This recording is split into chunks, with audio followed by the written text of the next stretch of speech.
இன்றைக்கி வீடியோவில் நம்ம மைதீன் ஃபார்ம்ஸ் மாதிரி சேனலில் எதை பற்றி பார்க்க போகிறோம்னா, அதாவது நிறைய பேர் நம்மள்ட்ட என்ன கேட்டிருந்தீங்கன்னா, நம்ம பண்ணையில் வளர்க்கக்கூடிய குட்டிகளுக்கு என்ன சைஸ் குட்டிக்கு எவ்வளோ தீவனம் வைக்கிறது அப்படிங்கிற மாதிரி கேட்டிருந்தீங்க.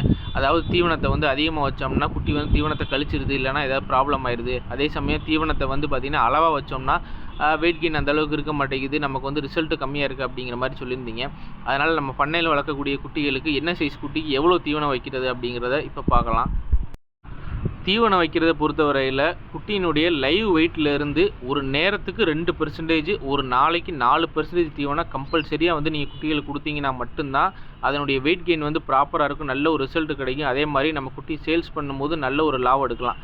அந்த அளவுலேருந்து கம்மியாக வைக்கும்போது என்ன ஆகும்னா குட்டியினுடைய வெயிட் கெயினும் குறையும், நம்மளுடைய லாபம் வந்து பார்த்திங்கன்னா கம்பல்சரியாக குறையும். இப்போ சாம்பிளுக்கு வந்து பார்த்திங்கன்னா நம்ம பண்ணையில் இருக்கக்கூடிய ஒரு பேட்சிலேருந்து ஒரு குட்டியை உங்களுக்கு லைவ் வெயிட் போட்டு காட்டுறேன் பாருங்கள்.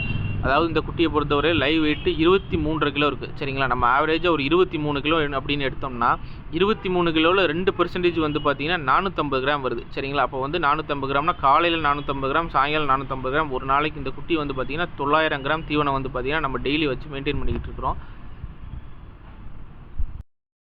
இப்போ தீவனமே வந்து பார்த்தீங்கன்னா உங்களுக்கு நான் லைவாக வெயிட் போட்டு காட்டியிருக்கேன். அதாவது நம்ம கணக்கு பண்ண மாதிரி ஒரு குட்டிக்கு 450 கிராம் கணக்கு பண்ணி 10 குட்டிக்கு 4.5 கிலோ தீவனம் எடுத்திருக்கேன், சரிங்களா. இந்த மாதிரி வெயிட் போட்டு பார்க்கும்போது தான் நம்ம வந்து குட்டிகளில் வந்து எவ்வளவு தீவனங்கள் ஒரு நாளைக்கு சாப்பிடுது, நம்ம மொத்தமாக அந்த பேட்ச் வளர்த்து முடிக்கிற வரைக்கும் எவ்வளோ தீவனங்கள் நம்ம வந்து செலவு பண்ணியிருக்கோம், அதே மாதிரி நம்ம விற்பனை பண்ணதுக்கப்புறம் எவ்வளோ ப்ராஃபிட் எடுத்திருக்கோம் அப்படிங்கிறத கரெக்டாக வந்து பார்த்தீங்கன்னா கால்குலேட் பண்ண முடியும். இப்படி வந்து ப்ராப்பராக நம்ம வெயிட் போட்டு கொடுக்கும்போது தான் குட்டிகள் நல்ல ஒரு வெயிட் கெயின் இருக்கும். நம்ம விற்பனை பண்ணும்போது வந்து பார்த்திங்கன்னா நல்ல ஒரு ப்ராஃபிட் வந்து பார்த்திங்கன்னா கிடைக்கும், சரிங்களா.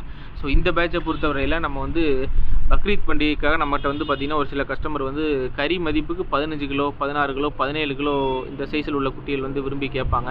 அந்த மாதிரி கஸ்டமர்களுக்காண்டி தான் இந்த பேட்ச் வந்து பார்த்திங்கன்னா நம்ம வளர்த்துக்கிட்டு இருக்கிறோம்.